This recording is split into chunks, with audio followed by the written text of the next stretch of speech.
Good morning, everybody. Welcome to Space Station Live. It is Tuesday, May 7th, 2013. This is a live shot inside the International Space Station Flight Control Room here at the Johnson Space Center. This team has been very busy today working with the Expedition 35 crew on board the International Space Station. Currently on board, Chris Hadfield, Roman Romanenko, and Tom Marshburn are in their final days aboard the orbiting complex. They completed the second of two test out procedures for the Soyuz that will soon bring them home. This is going to be the Soyuz 33. It's the same vehicle that launched them to the station back in December of 2012. It's going to be bringing them home. You see the current layout of the station there with the Soyuz 33 on the Rassvet module that is pointing down toward Earth. You also see the Progress is 50 and 51 back at the back, and the Soyuz 34 up on top of the Poisk module. That is the vehicle that brought up Chris Cassidy, Alexander Mazurkin, and Pavel Vinogradov in March. But everything went according to plan. The crew is also going to be packing up some items today and tomorrow, just getting everything ready for the return home after about 5 months in space. Chris Hadfield also working on an experiment today called NightPod. This is one of the cameras on board that takes pictures of the Earth below, which of course most people have seen.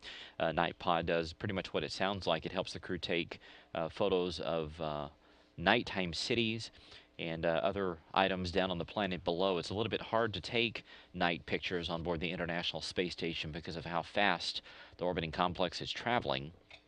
At 17,500 miles an hour, motion blur is a pretty significant issue. So this is basically a high-tech motorized tripod that the crew mounts a camera on, and it takes care of that motion blur and takes fairly crisp pictures of cities and other items down below. So that NightPod has undergone a software update, and Chris Hadfield has been checking it out today.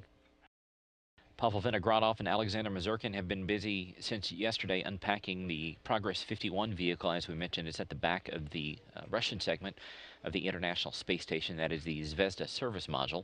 It brought up more than 2 tons of supplies for the crew, so they're going to be busy unpacking that and keeping up with the inventory management system, which is sort of the checklist of items that are coming across the hatchway and where they're stored.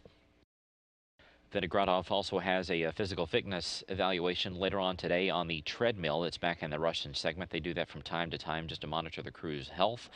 He's also going to be collecting some surface samples from some cabling and other elements that are inside the Zarya module, also part of the Russian segment. They swab those surfaces just to make sure that they're staying clean, that there's no bacteria growing up there, and that everything is comfy and ready for the crew to continue living on board the space station. Chris Cassidy has been busy this morning working on Robonaut, getting it set back up for some operational activities that will take place. Here you see footage from earlier today as he and Tom Marshburn back behind him assembled that robot that's on board the station. Typically that robot is controlled by ground commands from here in Houston while the crew monitors it, but there's some activities coming up later on this week for Robonaut. Cassidy also going to be working on the capillary flow experiment today that takes a look at how fluids behave and the capillary flow phenomena up in space, compares it to what people see down on Earth. But the goal is for future human spaceflight for better fluid and fuel systems in spacecraft that will be built in the future, more efficient ways to transfer fuel in those spacecrafts, and also it could have some impacts on water recycling systems like you find on board the International Space Station. That's going to be pretty critical as we look to journeys beyond low Earth orbit, going on to Mars and to asteroids and places such as that. That capillary flow experiment, the principal investigators behind it are Portland State University and Purdue University. Tom Marshburn also, as we talked about, helping out Chris Cassidy today with a variety of activities, including Robonaut, like you just saw. He's also going through some departure preparations. There's quite a lengthy list of items that the crew has to pack up. So he is today, as well as Chris Hadfield and Roman Romanenko. They started their process yesterday. Also, later on in the early morning hours of tomorrow morning, the space station is going to be reboosted. That Progress 51 that we talked about at the back end of the station will fire its thrusters at 1:51 a.m. Central Time. It'll last for 14 minutes and 18 seconds.